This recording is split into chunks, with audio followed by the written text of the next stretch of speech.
Educar filhos é uma das maiores responsabilidades que Deus nos deu. A Bíblia nos mostra que os pais são os primeiros responsáveis por esse cuidado. Mas na prática, como fazer isso em um mundo onde passamos boa parte do tempo delegando essa tarefa às escolas? Nos últimos anos, muitos pais cristãos têm buscado uma alternativa, chamada homeschooling, ou ensino domiciliar. Para alguns, essa ideia soa estranha ou até impossível. Para outros, parece a solução perfeita. Mas afinal, o que é homeschooling? De onde surgiu? Por que tantas famílias estão aderindo a essa prática? E, principalmente, quais são os pontos positivos e negativos que precisam ser avaliados com sabedoria?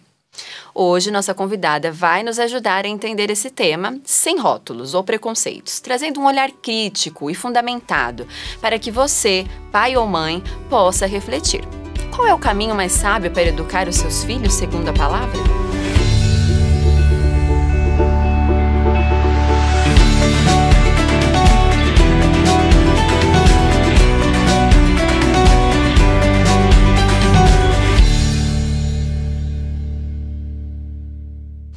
Pessoal, hoje mais uma vez eu tô com uma convidada muito especial aqui. É a Miriam Graff Ribeiro. Ela é cristã, esposa do pastor Pablo Ribeiro e mãe da Raquel, que está a caminho. A Miriam é professora de inglês por formação, trabalha há 5 anos na AXE Brasil, que é a Associação Internacional de Escolas Cristãs, e mestre em letras. E muito minha amiga, então não vou chamar de Miriam, porque parece até que a gente tá com algum problema, então é Mi, tá bom? Tudo bom, Mi? Obrigada por você ter Gabi. vindo. Muito obrigada. O prazer Imagina. é todo meu. Espero que seja uma conversa edificante para nós e para quem está nos acompanhando. Por favor, se Deus quiser, vai ser, né? Vamos lá. Bom, Mi, eu queria muito falar sobre o homeschooling porque a Miriam, né, acabou de finalizar o seu mestrado nessa área. Nós temos muitas dúvidas, eu sei que não vai dar tempo de sanar tudo, mas eu queria contextualizar melhor para nós e para quem nos assiste. Vamos começar primeiro sobre a responsabilidade, né, da educação dos filhos. Eu queria que você começasse falando um pouco sobre isso, biblicamente, sobre os pais serem os primeiros responsáveis, né, os principais responsáveis e a escola. Onde a escola entra nisso? Certo. Então, sem dúvidas, os pais são os primeiros, são os principais responsáveis pela educação dos seus filhos. O pastor e teólogo norte-americano Paul Tripp, no seu livro Desafio aos Pais, ele nos ensina que os pais são como embaixadores do Senhor na vida dos seus filhos. Então, não simplesmente os seus donos ou os seus guias. Mas isso não os impede de utilizar agentes terceiros dentro dessa educação, como é o caso da escola. O problema é quando esses pais delegam à escola esse cuidado de maneira total. Então, desconsiderando, desde a maneira intelectual, emocional e espiritual, o cuidado da vida dos seus filhos. Então, sim, a responsabilidade principal, independente do método de educação, é dos pais. Sim, perfeito.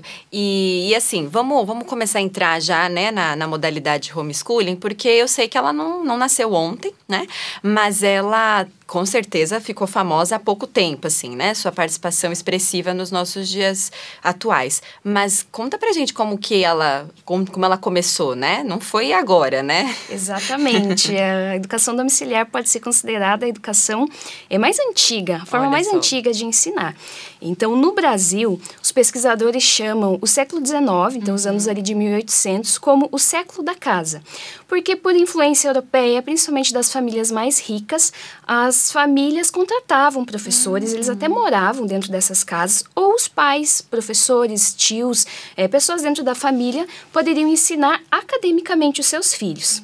Já o século XX é chamado por esses mesmos pesquisadores de o século da escola, porque houve então essa institucionalização do ensino, a frequência escolar obrigatória, então a matrícula dos filhos, e isso muda então um pouco o cenário. O termo homeschooling, eu acredito que quem está nos acompanhando deve ter percebido, é um termo de língua inglesa, que junta home, casa, e school, de escola. Certo. E, de fato, a influência norte-americana é muito grande para chegar até nós aqui hoje no Brasil. E na década de 70, O homeschooling, ele se concretiza, ele ganha força nos Estados Unidos e já no final dos anos 90, começo dos anos 2000, ele chega aqui no Brasil por intermédio de missionários protestantes e a prática então começa como o mais próximo do que nós temos hoje. Tá. Nossa, então não é nada recente, não. Né? Bem mais antigo do que a gente imaginava. Então, assim, não é novidade, mas que a sua expressão maior está mais atual, né? Por que será? Né? Assim, você acha que tem a ver com o momento socioeconômico, político, cultural que a gente está vivendo? Sim, com certeza tem a ver. E são inúmeros os motivos que levam os pais a optarem por essa modalidade de ensino.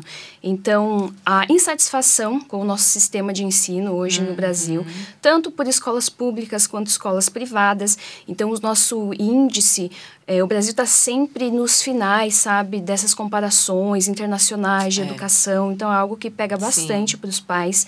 A questão da doutrinação e ideologia dentro das escolas. Então, a partir de movimentos como Escola Sem Partido, os pais começaram a se preocupar, se interessar mais pelo tema. A violência na escola também é algo que preocupa muito as famílias. A pandemia foi algo que pode ser considerado também, porque com as crianças em casa, os pais tiveram mais acesso, contato com o que os filhos estavam estudando, se aquilo seria suficiente ou não. Alguns pais também passaram a... uns belos apuros, Exato. né? Não, e alguns pais passaram, então, a admirar ainda mais os professores, verdade, né? Por conta da dificuldade, vendo aquilo em casa. E mais próximo da minha pesquisa de mestrado é a influência através das mídias sociais. Então, é recente esse crescimento de páginas na internet, como Instagram, Facebook, YouTube, de famílias que praticam o ensino domiciliar. Então, isso acaba instigando algumas outras famílias, algumas que já tinham a curiosidade, conheciam sobre o tema, mas não sabiam como funcionaria na prática, e outras que nem sequer sabiam que existia, mas que por conta dessas páginas acabaram conhecendo e hoje têm o desejo, até começaram a prática do homeschooling. Mas isso que você falou é muito importante, porque às vezes se influenciando sem saber muito bem aonde vai pisar. Exatamente. Né? E assim, a minha próxima pergunta não é nem pra gente defender, nem pra gente reprovar, mas eu queria que, com o seu olhar crítico, a gente falasse um pouco dos benefícios e dos desafios, pontos positivos, pontos negativos. Porque para fazer uma escolha, você tem que entender bem, né, os dois lados. Exatamente. Para quem pensa começar o homeschooling, essa pessoa, essa família, ela precisa entender no que ela está se inserindo. Então, o homeschooling hoje no Brasil, ele não é regulamentado. Então, isso significa que você precisa assumir alguns riscos, caso você seja... Você pode ser denunciado, no caso? Com certeza, caso você seja denunciado. Então, você pode responder judicialmente por conta disso e sofrer algumas sanções quanto a isso. Então, você pode ser obrigado a matricular o seu filho numa escola, pagando multas enormes, caso não o faça, e até mesmo perder a guarda do seu filho. Isso ainda não aconteceu no Brasil, mas é um risco que pode acontecer. Então, você precisa entender... onde você está se inserindo. Há projetos de lei, inclusive o último de 2022, que está tramitando no Senado, mas ainda é sem regulamentação. Então, você precisa entender esse contexto, e isso acaba sendo um ponto negativo no nosso contexto brasileiro, né? Porque ele ainda não foi aprovado, não há uma lei. Não é um crime, não está no Código Penal, mas você pode responder sim judicialmente. Então, esse é um ponto importante que pode ser considerado negativo. Outro ponto também é entender quem vai ensinar, como vai ensinar, o que irá ensinar. E homeschooling tem esse cerne na família, na casa. Mas nós sabemos que na prática isso fica sobrecarregado para as mães. Então existe até um termo jocoso, onde as famílias são conhecidas como momschooling, ao invés de homeschooling. Que ficou só para a mãe. Exatamente. Então as mães são as responsáveis principais por cuidar de toda a sua casa, de toda a dinâmica de um lar e também da questão acadêmica dos seus filhos, né? Às vezes com várias crianças em diferentes idades. Então, qual seria a formação, a competência dessa mãe para fazer isso também? Então, como cristãos, nós precisamos dar um bom testemunho. Então, quem quer se envolver com a educação, que o faça com responsabilidade. Então, existem várias formas de você estudar, Informalmente e formalmente, e isso seria muito bom, inclusive para análise do tema, que tem crescido muito, que é debatido no espaço público. Então, como cristãos, nós precisamos nos envolver, mas de uma maneira responsável. Então, muitas famílias começam e fazem cursos online, apenas isso. Mas existem critérios para ser professor dentro do Brasil. Exige empenho, esforço. Sim. Então, é de bom tom que essas famílias se preocupem com isso para que elas possam, inclusive, analisar, para saber se esse material é um bom material, quem está indicando. Sim. Então, é um ponto que também pode ser negativo para essa família. Ela precisa analisar e entender o seu contexto. Sim. É, bem importante, inclusive. E a parte da que eu já ouvi muita gente levantando a questão da socialização. Exatamente. Né? Porque elas aprendem em casa, né? Exatamente, Gabi. A socialização é uma das principais críticas em relação a quem pratica o ensino domiciliar. E deve ser, sim, uma preocupação constante dessas famílias. Eu acredito que parte do nosso público, né, a maior parte dele é de cristãos, e já devem ser acostumados, então, com uma vida em comunidade. Sim. E, obviamente, para quem pratica o ensino domiciliar, isso não deve ser diferente. Então, você não pode estar sozinho. Existem muitas comunidades, inclusive você tendo a competência para entender se essa é uma boa comunidade, se são bons professores, inclusive, que estão lá inseridos, faz com que isso se torne mais leve e implemente também a socialização. É uma das formas. E é muito importante, porque, de fato, é diferente de quem vai à escola. Com certeza, não tem como comparar, né, nesse sentido. Mas para lado positivo, tem toda essa questão da proteção, né, que eu acho que é o que os pais cristãos estão mais buscando, né, é protegerem, né, os filhos. Exatamente, tem muitos pontos positivos também dentro dessa prática. Então, a autonomia, a liberdade, né, desde que você tenha essa competência para entender o material que o seu filho vai utilizar. É um material que contemple uma visão cristã de mundo em todas as áreas de ensino. Essa proteção exatamente em relação a ideologias, com certeza é totalmente diferente de quem vai à escola. Sim. Então, são muitos os benefícios também de quem pratica o homeschooling. É uma prática bíblica, lícita, mas que deve ser praticada de maneira séria, responsável. Consciente, né? Agora sim, né, analisamos, você vai analisar isso, né, se isso é para você, se não é, mas existem alternativas, né, não existe só o homeschooling para proteger nossos filhos e nem também a única forma, né, de educá-los de maneira sábia. Eu queria que você falasse um pouquinho sobre as outras opções que continuam válidas, né, mandar para escola, que cuidados tomar, né? Sim, a educação domiciliar não é para todos mesmo, e isso não é um problema. Então, existem alternativas. Uma das que eu considero a melhor seria uma escola cristã. Perfeito, confessional. Então, é legal, é possível que uma escola ela adote uma confissão e seja toda estruturada de acordo com isso. Então, uma confissão cristã, né, no caso que nós estamos conversando aqui, onde todo esse ensino de português, ciências, matemática, ele passe por esse crivo de uma visão de mundo cristã. Esse é o cenário ideal. Não significa que isso sempre irá acontecer. Então, não é porque você encontrou uma escola com um nome cristão, uma escola evangélica, que você pode ficar tranquilo. Então, você está ali buscando o auxílio de uma escola para educar os seus filhos. Mesmo sendo cristã, você precisa tomar alguns cuidados.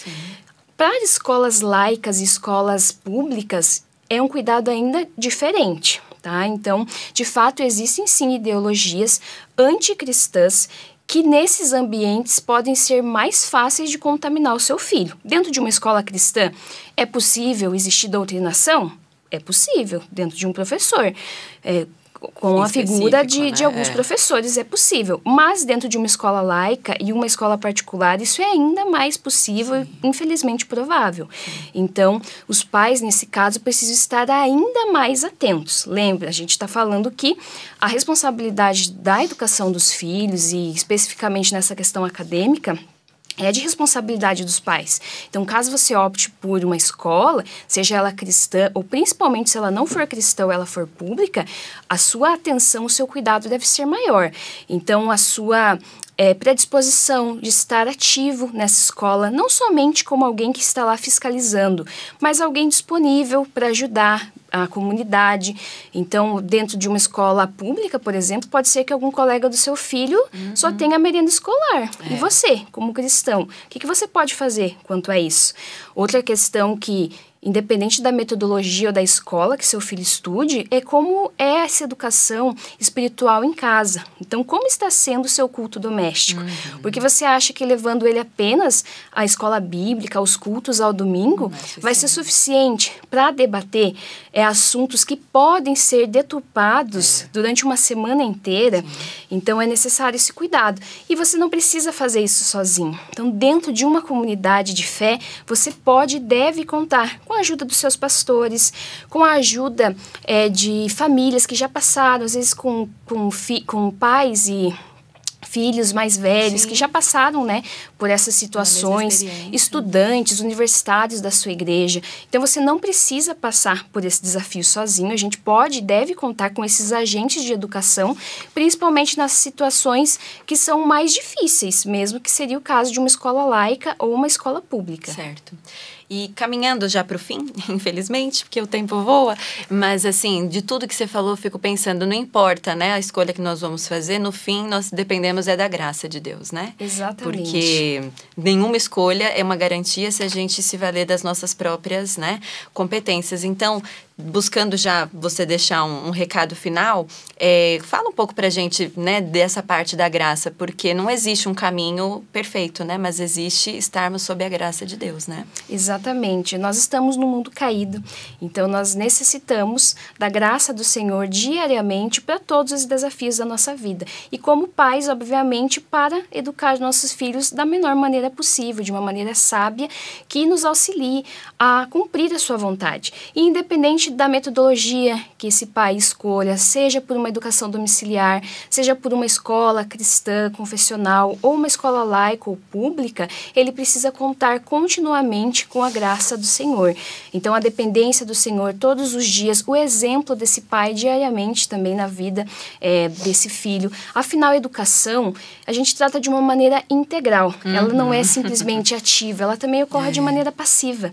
Então, essa é uma preocupação que a família deve ter diariamente na sua vida cotidiana, além dessa questão acadêmica que tem relação com as nossas escolas, com a forma de ensinar. Sim, perfeito. Essa foi, acho que, a melhor forma de encerrar, porque recentemente eu ouvi uma expressão, filhos bem-sucedidos, almas perdidas, né? Então, também não adianta a gente escolher a melhor opção aos nossos olhos, né?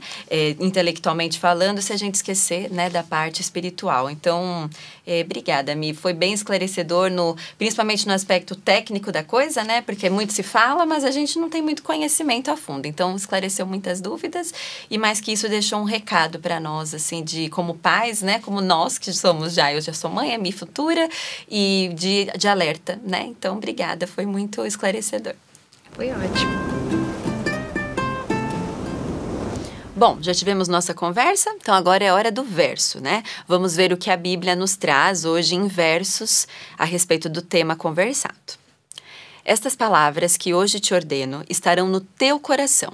Tu as inculcarás a teus filhos e delas falarás assentado em tua casa e andando pelo caminho e ao deitar-te e ao levantar-te. Deuteronômio, capítulo 6, versículos 6 e 7. Em todo tempo, né, Mi? Não é só na hora de estudar. Com certeza. E toda a educação de maneira integral, ela envolve, então, a responsabilidade dos pais, essa presença ativa e o ensino da palavra do Senhor. Isso tudo é conjunto. Conjunto, perfeito. O segundo verso, vamos ler agora o segundo verso que a palavra nos traz. O temor do Senhor é o princípio da sabedoria e o conhecimento do santo é prudência. Provérbios 9, versículo 10. Precisa de muita sabedoria, né? Para criar um filho, educar. Precisamos. Sabedoria é uma ação prática. E com certeza é nesse desafio que não é fácil de você escolher um método, de uma forma que melhor se adeque à sua família. Nós precisamos contar com o auxílio do Senhor, nos dando sabedoria para fazer a melhor escolha. O tempo todo, E mesmo já dentro do método vão ter desafios, né? Com certeza, em todos eles. Precisando de sabedoria. Perfeito. Obrigada, Mi. pessoal, eu fico muito feliz que você esteja aqui com a gente no Verso e Conversa. Lembrando que você pode nos acompanhar de várias formas. Em vídeo lá no nosso canal do YouTube da Telmídia ou na plataforma de vídeos cristãos Telmídia. E também em áudio na rádio Telmídia Contemporânea ou em qualquer aplicativo de podcast que você gosta de usar. Se você está curtindo o programa, olha só que simples e poderoso que você pode fazer. Deixar um joinha, comentar o que você achou, se inscrever no nosso canal. Isso não vai te custar nada, mas para nós vai fazer uma diferença enorme, porque vai nos ajudar a mostrar o nosso conteúdo para muito mais gente que precisa ouvir essas palavras. É isso que a gente quer, né? Bom, e olha só, eu adoro conversar. Com vocês principalmente. Então, se quiser me escrever, contar o que achou do programa, compartilhar como ele mexeu com a sua vida, ou até mesmo dizer o que poderíamos melhorar, pode mandar uma mensagem diretamente para mim no meu e-mail. É o gabi@comev.org.br. Eu vou ler tudo com muito carinho e sempre que der responder por e-mail, ou até aqui no programa. Sério, tô muito feliz com cada mensagem, com cada comentário. É como se vocês estivéssemos aqui, né? Estivessem com a gente, sentados, tomando um café e conversando sobre a palavra, sobre a vida e sobre tudo que Deus quer ensinar pra gente. Então, não fique aí só ouvindo, participa conosco, fale comigo e vamos crescer juntos na fé. Bom, e agora para encerrar, eu quero pedir para mim fazer uma oração para nós, em especial focando nesse tema, né, que nós precisamos tanto, cada vez mais no mundo atual, né, tão difícil que estamos vivendo. Você ora para nós? Pode sim. Senhor, nós te louvamos por esse momento de conversa, submetidas aos versos da Tua Palavra. Que o Senhor nos ajude cada família que está aqui nos ouvindo, a discernir, ó Deus, a escolher da melhor maneira possível os agentes, os auxiliadores na educação dos nossos filhos, ó Pai. Nós precisamos do Teu auxílio, da Tua graça, porque estamos nesse mundo caído, cheio de dificuldades e precisamos compreender, ó Pai, qual é a melhor forma, ó Deus, de acordo com as nossas competências, de acordo com a realidade, o momento que cada família vive, ó Pai, para santificar a vida dos nossos filhos e glorificar, ó Deus, o Teu nome através do método que escolhermos para a educação deles, ó Pai. Que o Senhor levante famílias, que o Senhor levante professores, pessoas engajadas para a educação cristã aqui no Brasil. Em nome de Jesus nós oramos. Amém. Amém. Bom, nosso programa hoje foi muito interessante, mas mais do que isso, ele foi precioso em nos alertar quanto à nossa responsabilidade de pais com nossos filhos. Medite na palavra sobre tudo que conversamos aqui hoje e não deixe de ser o agente principal na tarefa de conduzir o seu filho no caminho do Senhor. Se o Senhor permitir, nos vemos na semana que vem aqui no Verso e Conversa. Até lá!